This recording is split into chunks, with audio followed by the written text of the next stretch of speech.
Hi everybody. In this video we are going to look at the solutions to complex circuits do right nows 1 and 2.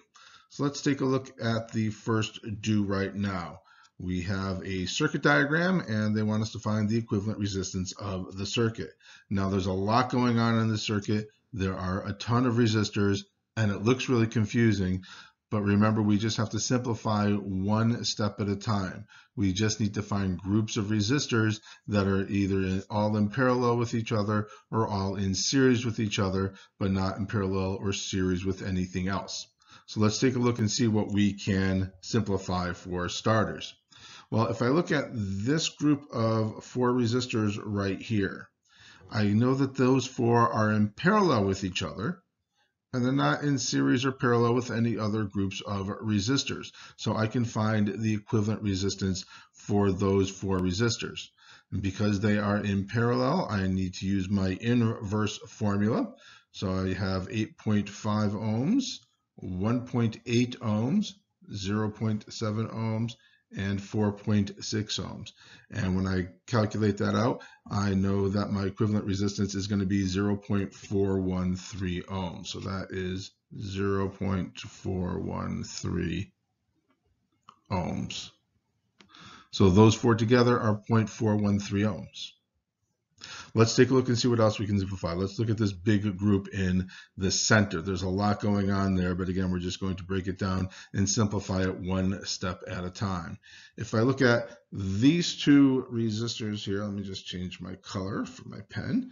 I'm going to look at just these 2 resistors right here. Those 2 are in parallel with each other, and they're not in series or parallel with any other group of resistors. So I can simplify those 2. And again, they're in parallel, so I'm going to use my parallel formula.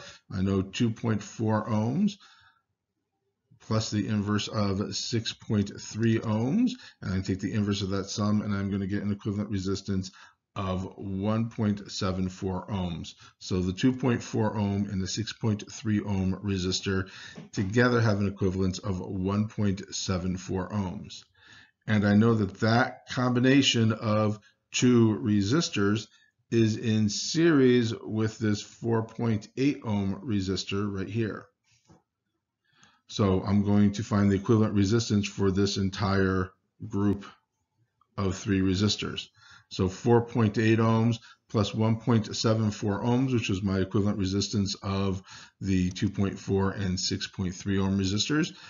Add those together because they are in series, and I'm going to get an equivalent resistance of 6.54 ohms for that group of 3 resistors. Okay, continuing on. I know from the prior slide that that equivalent resistance is going to be 0.413 ohms. And I know from the previous slide that this equivalence of these 3 resistors is going to be 6.54 ohms. Let's see what else we can simplify. Well, if I look at these 3 resistors here, I know that those are wired in series with one another, so I can simplify those. And because they're in series, I simply need to add those up. So 3.7 ohms plus 1.4 ohms plus 6.9 ohms will give me an equivalent resistance for those 3 resistors of 12 ohms. Now I know that the 6.54 combination is in parallel with this 12 ohm combination. So now I can find the equivalent resistance of that whole combination because those are in parallel with one another. So I know that the inverse of 6.54 ohms plus the inverse of 12 ohms, and we take the inverse of that sum, is going to give me an equivalent resistance for that entire combination of 4.23 ohms. So that is 4.23 ohms.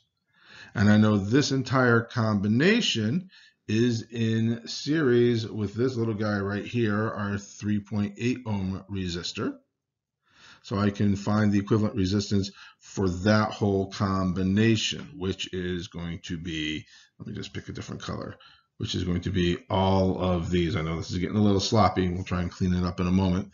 But if I find the equivalent resistance for that entire combination, I have 4.23 ohms, which was this guy right here, plus 3.8 ohms right here. And that will give me an equivalent resistance for that entire combination of 8.03 ohms.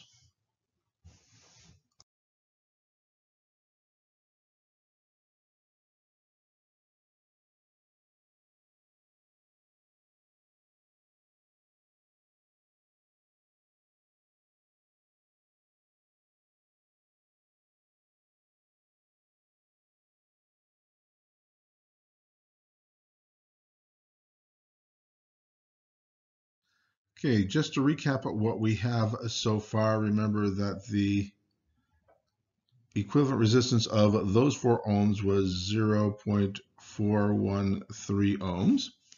We also found the equivalent resistance for this entire group, and that was 8.03 ohms. Now let's take a look at the bottom half of this center group. I know that I have 4.8 ohms and 3.2 ohms in series with each other. So to find that equivalent resistance, I simply add those two resistances up and I get 8 ohms. I know that I have 3.7 ohm and 4.4 ohm resistors in series with each other. So when I add those up, I'll get an equivalent resistance for those two resistors of 8.1 ohms. Now I know that these two equivalent resistances that I've just found are in parallel with each other. So this is, the top two were 8 ohms, the bottom two were 8.1 ohms. And if I want to find that equivalent resistance, I simply use my equivalent resistor or my parallel resistor formula. And when I do that, for these 4 resistors, I'm going to get an equivalent resistance of 4, oops, hold on, my pen isn't working here, 4.02 ohms. Okay, folks, we are almost done. Let's just recap what we have so far. I know that the equivalent resistance for this group was 0.413 ohms. I know that my equivalent resistance for this top group was 8.03 ohms. And I know that my equivalent resistance for this group of 4 resistors down here was 4.02 ohms. I know this 4.02 ohm combination is in series with this 3.7 ohm resistor, so I can find the equivalent resistance for this entire group right here, and that is going to give me 3.7 ohms plus 4.02 ohms is going to be 7.72 ohms. So this is going to be 7.72 ohms. Okay, pause just for a second to clean up the diagram so it's not too confusing for you guys. So in the top half of this middle section, I know the equivalent resistance for that top portion is 8.03 ohms. And I know that the equivalent resistance for the bottom half of that portion is 7.72 ohms. Now I can find the equivalent resistance for this entire center group, because the 8.3 ohm combination is in parallel with the 7.72 ohm combination. So when I want to find the equivalent resistance of those two, I will get an equivalent resistance of 3.93 ohms, 3.93 ohms. Now, the last thing I need to do is this little group over here. These two guys are in parallel with each other. So when I find their equivalent resistance, I am going to find that it is 2.87 ohms. So that is 2.87. And remember that this combination over here was 0.413. So now I have all of my circuits simplified as much as possible, except for one last step. Everything is in series now. I have a 3.5 ohm resistor by itself that is in series with this 0.413 ohm combination of those four resistors, which is in series with the 3.93 ohm combination for that entire group in the center, and that is in series with this 2.87 ohm combination of the last two resistors. And because they're in series, I just have to add each one of those together, and that is going to give me a total equivalent resistance for this circuit of 10.7 ohms. Okay, on to complex circuit number 2. And again, the diagram looks a little bit confusing at the beginning, but we just want to take it step by step and simplify what resistors that we can. Now, typically with these, I like to start from the opposite end of the circuit, from the battery, as far away from the battery as I can. That's not really a rule, and it doesn't always work, but it's a pretty good strategy to give you a good starting point with these types of circuits. So if I go to the opposite end of the circuit from the battery, I notice I have three resistors that are in series, the R5, the R8, and R11 resistors. Because they're in series, I can find the equivalent resistance for those three resistors. 20 ohms plus 120 ohms plus 220 ohms is going to give me an equivalent resistance of 360 ohms. Sorry, my handwriting hasn't improved with this new medium. Probably has gotten a little bit worse. Let's take a look for another combination that we can simplify. If I look at the R4 and R10 resistors, those two are wired in series with each other. So I can find the equivalent resistance of those two, and I know that equivalent resistance is 170 ohms. Now, those two equivalences are in parallel with the R7 resistor. So I can find the equivalent resistance for my 360 ohm, whoops, let me do the highlighter here, the 360 ohm combination, my R7 resistor of 550 ohms, and my 170 ohm combination. And when I find the equivalent resistance of those using my calculator-friendly version of the parallel resistor formula, I'm going to get an equivalent resistance for this entire group right here of 95.4 ohms.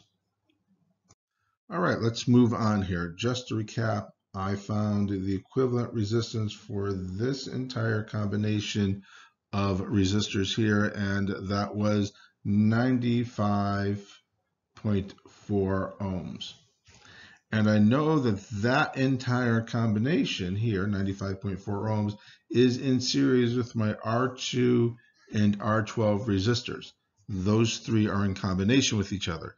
So to find the equivalent resistance for those, I simply have to add them up because they're in series. So 330 ohms, which is my R2 resistor, plus 95.4 ohms, which is my combination of those six resistors there, plus 67 ohms, which is my R12 resistor, will give me an equivalent resistance for those three of 492.4 ohms. Okay, we've simplified the diagram a little bit, so it's not too messy. I know the entire equivalent resistance for this whole combination here is going to be 492.4 ohms.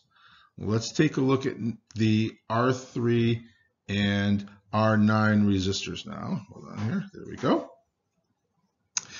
Those two are in series with each other, so I can find the equivalent resistance for those two resistors, and that's going to give me 940 ohms.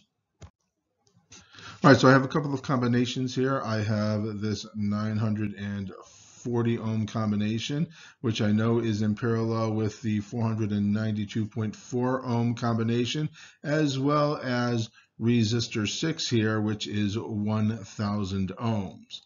So to find the equivalent resistance for those three, again, they are in parallel with each other.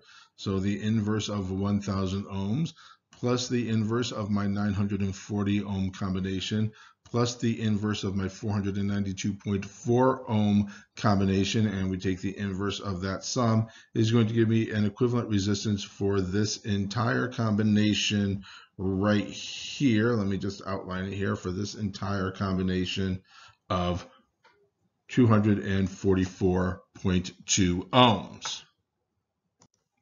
So again, simplifying my scribblings here, I know that entire combination has an equivalent resistance of 200 and, oops, I screwed it up. That's not 242, that's 244.2. Pardon me.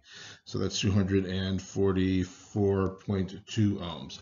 So that entire combination is 244.2 ohms, and I know that combination is in series with my R1 resistor, which is 25 ohms, and my R13 resistor, which is 20 ohms, and they are in series with one another. So 25 ohms plus 244.2 ohms plus 20 ohms is going to give me an equivalent resistance of 289.2 ohms. I did request that it is done to two significant figures, so that is going to give me an equivalent resistance for the entire circuit of 290 ohms.